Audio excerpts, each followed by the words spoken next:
Hello everyone, अस्सलाम वालेकुम। आज इस वीडियो में हम फ्यूचर परफेक्ट कंटिन्यूअस टेंस सीखेंगे। फ्यूचर परफेक्ट कंटिन्यूअस टेंस को उर्दू में हम फिल मुस्तकबिल मुकम्मल जारी कहते हैं। उर्दू में इसकी पहचान क्या है? उर्दू के जुमले के आखिर में रहा होगा, रही होगी, रही होंगी, रहा होगा, रहे होंगे आते हैं। लेकिन याद रखिए कि ऐसे जुमलों में अक्सर मुकर्रर वक्त या मुद्दत का जिक्र भी होता है। इन जुमलों में मुकर्रर वक्त या मुद्दत का जिक्र भी होता है। यहाँ एक मिसाल लेके वो 2 बजे तक 20 मिनट से किताब पढ़ रहा होगा। तो इस जुमले के आखिर में क्या आया? रहा होगा। और इसमें मुद्दत या दौरानिया का जिक्र भी है। 20 मिनट से 20 मिनट क्या है? ये एक मुद्दत या दौरानिया है। अगर ये जुमला इस तरह आए, वो 2 बजे किताब पढ़ रहा होगा। किस तरह? वो 2 बजे किताब पढ़ रहा होगा। याद रखिए कि ऐसे जुमले फ्यूचर कंटिन्यूअस टेंस के होते हैं। फ्यूचर कंटिन्यूअस टेंस एक अलग टेंस है, उसका ग्रामेटिकल स्ट्रक्चर इस टेंस से बिल्कुल मुख्तलिफ है। अगर आप फ्यूचर कंटिन्यूअस टेंस सीखना चाहते हैं तो मेरे इस चैनल के ऊपर एक और वीडियो है फ्यूचर कंटिन्यूअस टेंस के नाम से, वो आप देख सकते हैं। अच्छा, वो 2 बजे तक 20 मिनट से किताब पढ़ रहा होगा, इसकी अंग्रेजी क्या है? यहां देखिए, by 2 p.m. he will have been reading a book for 20 minutes. यहाँ कुछ मजीद मिसालें देखें। वो 20 मिनट से ईमेल लिख रही होगी। She will have been writing an email for 20 minutes. वो बचपन से वीडियो गेम खेल रहा होगा। He will have been playing video games since he was child. मैं 8 साल से कॉफी पी रहा हूँगा। I will have been drinking coffee for 8 years.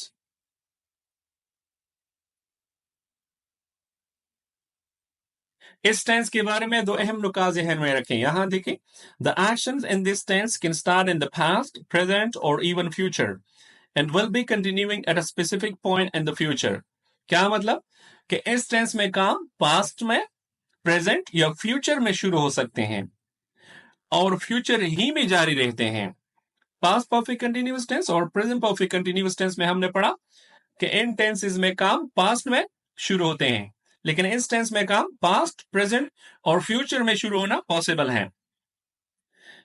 यहां देखिए कि इस टेंस का असल फोकस या असल एम्फेसिस यानी ताकीद या जोर किस चीज पे होगा? ड्यूरेशन पे या कंटिन्यूएशन पे। ठीक है, यहां देखिए, इट हाईलाइट्स द लिंक और continuation of the action up to that future point. इसका मतलब यही है कि इस टेंस का जो असल एम्फेसिस होगा वो कंटिन्यूएशन या ड्यूरेशन पे होगा। आप पढ़ते हैं इस टेंस का ग्रामेटिकल स्ट्रक्चर, यानी इस टेंस के जुमले किस तरह बनाने हैं और जुमलों के लिए फॉर्मूले क्या हैं। यहां देखिए, सेंटेंस टाइप, जुमले की किस्म। पॉजिटिव सेंटेंस का क्या फॉर्मूला है? Subject plus will plus have plus been plus verb first form ING plus object plus since और फॉर प्लस टाइम। फिर नेगेटिव सेंटेंस का क्या फॉर्मूला है? याद रखें कि पॉजिटिव सेंटेंस में सब्जेक्ट प्लस वेल यानी वेल के बाद नॉट लगाने से फॉर्मूला नेगेटिव में तब्दील होता है। यहां देखिए, पॉजिटिव में subject plus will plus have और नेगेटिव सेंटेंस का formula subject plus will plus not plus have. बाकी पूरा फॉर्मूला एक जैसा रहता है। अब इंट्रोगेटिव सेंटेंस का क्या फॉर्मूला है? यहां भी एक नुक्ता नोट कर ले कि पॉजिटिव सेंटेंस में हम सब्जेक्ट जुमले की शुरू में लगाते हैं, फिर विल लगाते हैं, और इंट्रोगेटिव सेंटेंस में वेल जुमले की शुरू में फिर सब्जेक्ट लगाना है। बाकी पूरा फॉर्मूला आप देख सकते हैं एक जैसा रहता है। यहां देखिए, subject plus will plus have, negative subject plus will plus not plus have, और interrogative will plus subject plus have. बाकी पूरा फॉर्मूला एक जैसा रहता है, कोई तब्दीली नहीं। इंट्रोगेटिव में एक नुक्ता नोट कर ले कि लिखते वक्त जुमले के आखिर में क्वेश्चन मार्क यानी सवाल या निशान जरूर लगाना है, क्योंकि ये क्वेश्चन है, एक सवाल है, और सवाल के लिए हम क्वेश्चन मार्क जरूर लगाते हैं जुमले के आखिर में। यहां कुछ मिसालें देखिए। पॉजिटिव सेंटेंस है, he will have been playing football for 30 minutes. Negative, they will not have been watching TV for 6 hours. Question, will you have been eating lunch for 40 minutes? Sense और फॉर में क्या फर्क है? Sense को हम point in time के साथ इस्तेमाल करते हैं और फॉर को हम पीरियड ऑफ टाइम के साथ इस्तेमाल करते हैं। पॉइंट इन टाइम का मतलब है कोई खास वक्त। यहां देखिए, 2 p.m. लास्ट मंडे 2023 मॉर्निंग 1 मार्च। ये क्या है? ये किसी खास वक्त का नाम है, या इसको यूं समझ ले कि टाइम के साथ यानी बजों के साथ 2 बजे, 3 बजे, 4 बजे, और इसी तरह दिनों के नाम के साथ, सालों के साथ, किसी खास वक्त के साथ, मॉर्निंग, आफ्टरनून वगैरह, और इसी तरह महीनों के नामों के साथ हम सेंस का इस्तेमाल करते हैं। और फॉर को हम पीरियड ऑफ टाइम के साथ, यानी पीरियड ऑफ टाइम का मतलब है दौरानिया, दौरानिया के साथ हम फॉर का इस्तेमाल करते हैं। यहां देखिए 3 आवर्स। अब 3 आवर्स क्या है? 3 घंटे। एक दौरानिया है, ये किसी खास वक्त का नाम नहीं, ये वक्त में कोई खास नुक्ता नहीं। 2 आवर्स, 3 आवर्स, 6 आवर्स, इसी तरह लॉन्ग टाइम, 10 years, 5 days, ये क्या है? पीरियड ऑफ टाइम है, एक दौरानिया है। यहाँ मिसालों में आप देख सकते हैं, पॉइंट इन टाइम के साथ हम सेंस इस्तेमाल करते हैं। पॉइंट इन टाइम का मतलब है मुकर्ररा वक्त या खास वक्त। यहां देखिए, bye 2 p.m. he will have been writing a letter since 1:40 p.m. तो अब यहां देखिए 1:40 p.m. क्या है? पॉइंट इन टाइम है, किसी खास वक्त का नाम है। ये वक्त में एक नुक्ता है, तो इसलिए मैंने इसके साथ सेंस लगाया। Period of time, period of time के साथ हम फॉर इस्तेमाल करते हैं। पीरियड ऑफ टाइम का मतलब है दौरानिया या मुद्दत। फिर मिसाल देखिए, by 2 p.m. he will have been writing a letter for 20 minutes. यहां 20 मिनट्स क्या है? एक दौरानिया है, तो इसलिए मैंने इसके साथ फॉर का इस्तेमाल किया।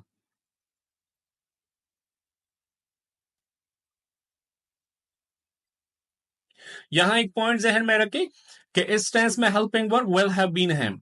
शेल हैव बीन भी पॉसिबल है। शेल हम आई वी के साथ इस्तेमाल करते हैं, लेकिन शेल का इस्तेमाल मॉडर्न इंग्लिश में बहुत कम या खत्म हुआ है, तो इसलिए बेहतर है कि आप इन सब सब्जेक्ट के साथ विल हैव बीन लगाया करें।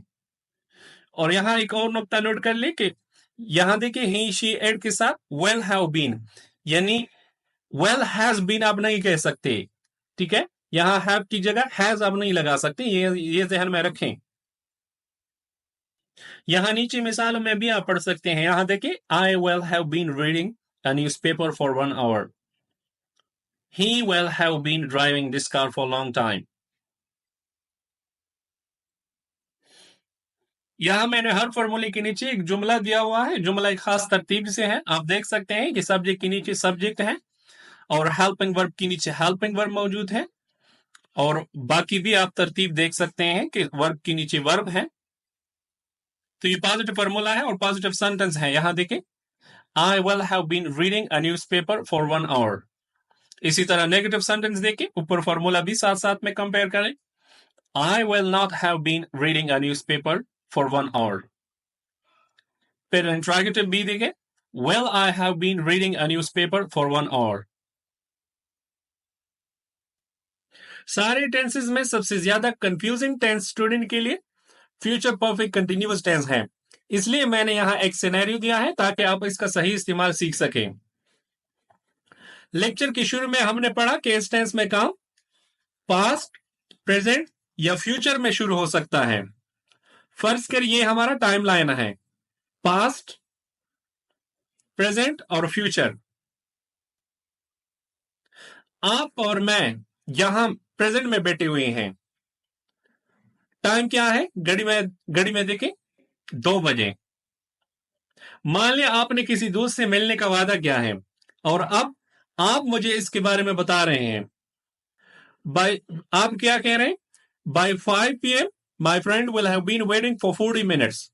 5 बजे तक मेरा दोस्त 40 मिनट से इंतजार कर रहा होगा। अब इसका मतलब क्या है? इसका मतलब यह है कि उसका इंतजार फ्यूचर में किसी पॉइंट से शुरू होगा और फ्यूचर में जारी रहेगा।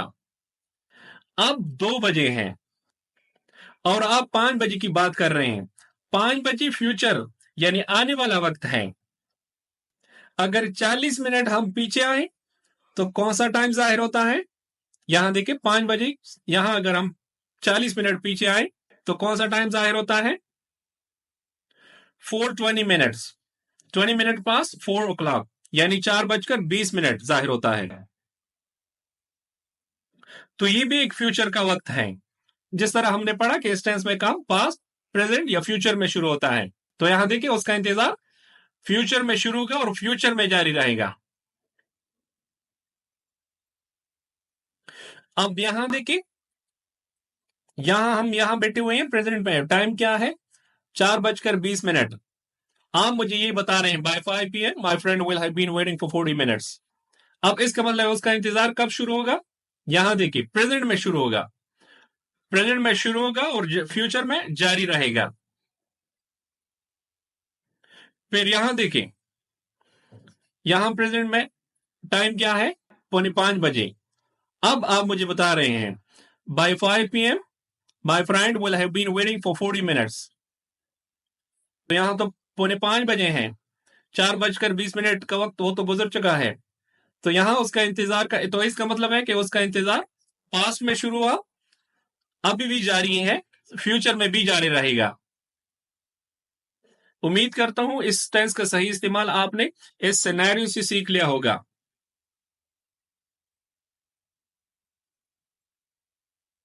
अब इस पर भी जरा गौर फरमाएं। यहां देखिए, मैं अगर आपसे ये कहूं by next June I will have been working here for 1 year, अगली जून तक यहां मैं 1 साल से काम कर रहा हूंगा, तो इसका मतलब मैंने काम कब शुरू किया?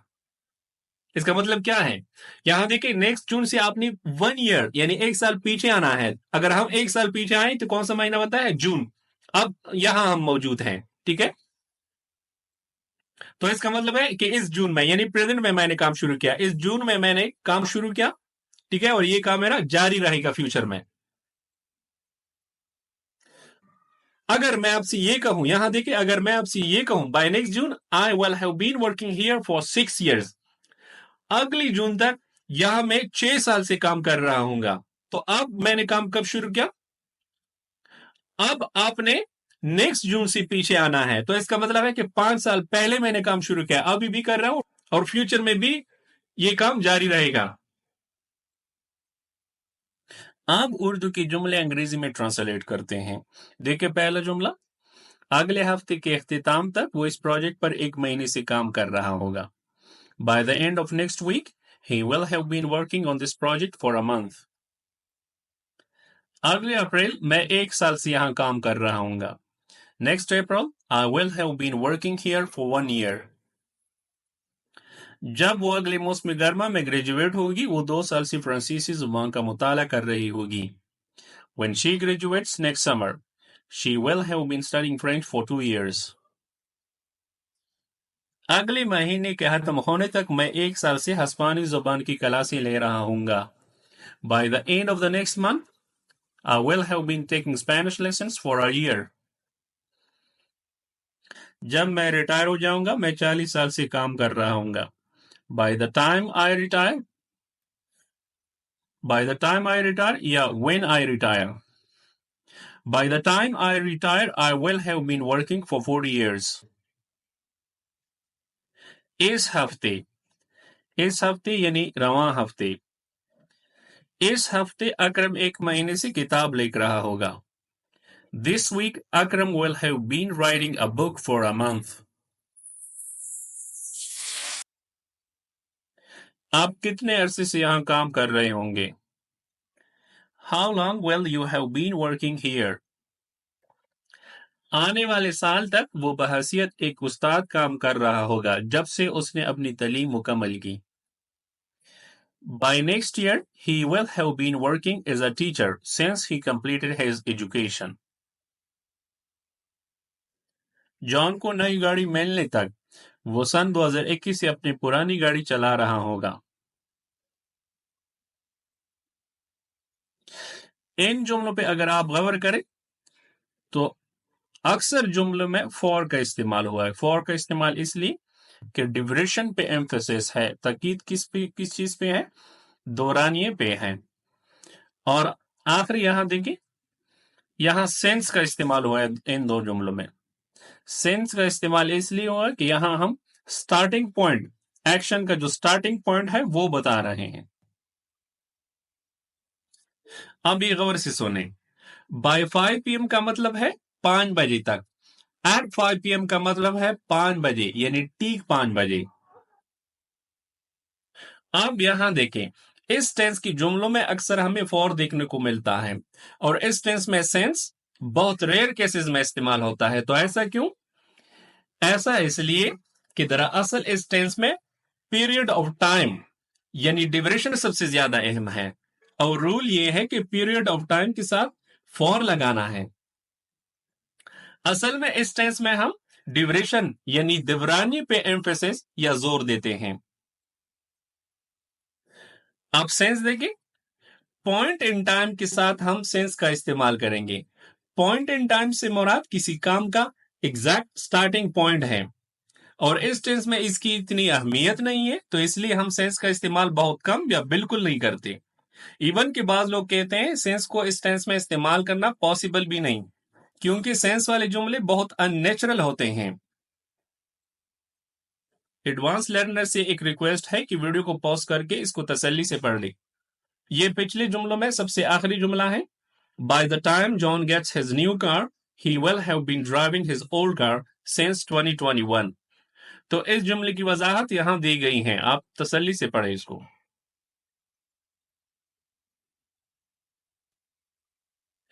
अब इस टेंस की थोड़ी प्रैक्टिस कर ले। इस टेस्ट के आखिर में मैंने सारे जवाब दिए हैं, लेकिन आपसे एक रिक्वेस्ट है कि वीडियो को पॉज करके खुद सॉल्व करने की कोशिश कर ले। इसको तसल्ली से पढ़ लें और वीडियो को पॉज करें। ये देखें जवाबात ये हैं। अगर आपने सारे जवाबात इस तरह लिखे हैं तो सही, वरना अपनी गलतियों को दुरुस्त कर ले और इस टेंस को रिवाइज कर ले, अच्छी तरह सीखें। अब मुझे इजाजत है। अगर वीडियो अच्छी लगी हो तो इस वीडियो को लाइक करें और दूसरों के साथ शेयर करें और चैनल को सब्सक्राइब करें। फिर मिलेंगे अगली वीडियो में, तब तक के लिए खुदा हाफिज।